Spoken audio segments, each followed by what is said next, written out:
একজন লোক কাপড় পরে চলে আসছে আওয়ামী লীগের হয়ে জীবন দেওয়ার জন্য।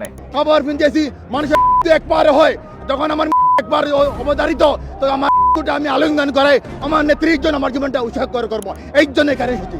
আমার আল্লাহ আমার জীবন দিয়েছেন, এই জীবনটা আমার নেত্রীর জন্য আমি উৎসর্গ করবো। আমি আবার চাই আমার নেত্রী আবার আসবে। শেখ হাসিনা সরকার বারবার দরকার। সে বসবাস করছে এখন লন্ডনে। 15ই আগস্ট জাতীয় শোক দিবস পালন করার জন্যই লন্ডনের মধ্যে একত্রে হয়েছিল আওয়ামী লীগ পন্থী এই সকল মানুষগুলো। সেখানে একজন ব্যক্তিকে দেখা যায় কাপড় পরে আসতে, যিনি দাবি করছেন যতদিন বেঁচে আছি এই আওয়ামী লীগের জন্যই জীবন দিব, আমি প্রস্তুত রয়েছি শেখ হাসিনা মানে আমার নেত্রীর জন্য জীবন দিতে। শুধু উনিই নয়, এই সাথে আরো অসংখ্য আওয়ামী লীগ পন্থীরা একত্রে হয়ে একইভাবে স্লোগান দিচ্ছিল যে আওয়ামী লীগের হয়ে আমরা জীবন দিব। তবে প্রশ্ন তুলেছে বাংলাদেশের কিছু সংখ্যক মানুষ এই সকল ভিডিওগুলো দেখে, আপনারা লন্ডনের মাটিতে বসে কিভাবে আওয়ামী লীগের হয়ে জীবন দিবেন? আপনারা বাংলাদেশে চলে আসেন, 32 নম্বরে যান, সেখানে গিয়ে শোক দিবস পালন করেন। বিদেশে বসে থেকে কাপড় পরে কোনো লাভ হবে না, ওইখানে কেউ যাবে না আপনার জীবন নিতে। এই যে দেখেছেন ধানমন্ডি 32 নম্বরে জুলাই যোদ্ধা আয়াস ওইখানে অবস্থান করেছে। আওয়ামী লীগ সন্দেহে যাদেরকে পেয়েছে তাদেরকে উত্তম মাধ্যমও দিয়েছে। সেই আয়াসের হাতে হয়তোবা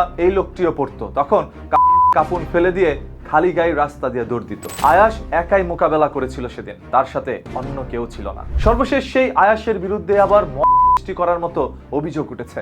অনেকে দাবি করছে আয়াস নাকি 15ই আগস্ট সৃষ্টি করেছে, তাই আওয়ামী লীগের শেষ টার্গেটে পরিণত হচ্ছে এখন আয়াস।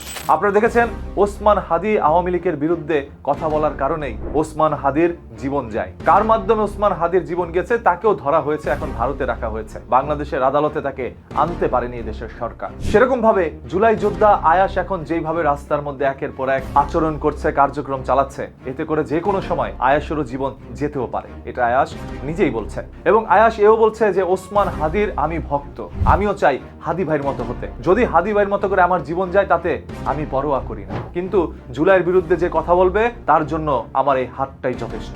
এইভাবেই কথাগুলো বলছিলেন জুলাই যোদ্ধা আয়াস। সর্বশেষ এই যে 15 আগস্ট পালন করার জন্য দেশ ও বিদেশের বাইরে অসংখ্য রাজনীতিবিদরা একত্রে হয়ে শোক দিবস কাটিয়েছে, এই বিষয়টি আপনাদের কাছে কি মনে হচ্ছে? এটা কি আওয়ামী লীগ পুনরায় দেশে আসার একটি আভাস দিচ্ছে, নাকি শুধুমাত্র আওয়ামী লীগকে টিকিয়ে রাখার জন্যই তারা একত্রে হচ্ছিল? শেখ হাসিনা সিদ্ধান্ত নিয়েছে এই বছরের শেষে ডিসেম্বর মাসেই বাংলাদেশে ফিরবেন, কারণ সেটা নাকি বিজয় মাস, আর বিজয় মাসে দেশে ফিরবেন বলেই তার সিদ্ধান্ত। আসলে কি শেখ হাসিনা ফিরবেন? রাজনৈতিক বিশ্লেষকরা বলছে শেখ হাসিনা ফিরবেন না। আওয়ামী লীগকে টিকিয়ে রাখার জন্যই শেখ হাসিনার এই ধরনের কথা। রাজনীতির নিচে রয়েছে এক গভীর ষড়যন্ত্র। সেই রাজনীতি ছোট্ট মাথায় বোঝা বড় দায়। তাই আপনাদের উপরে ছেড়ে দিলাম, আপনাদের কাছে এই সম্পূর্ণ বিষয়গুলো কি মনে হচ্ছে? ওই যুক্তরাষ্ট্র বা লন্ডনে বসে থেকে আওয়ামী লীগের জন্য জীবন দেওয়া, এইগুলো আসলে কতটুকু যুক্তি সম্পন্ন? সর্বশেষ প্রতিদিনের এই ধরনের ঘটে যাওয়া ঘটনা, দুর্ঘটনা, লুকোনো সত্য জানতে পেজটাকে এখনই ফলো করে রাখেন।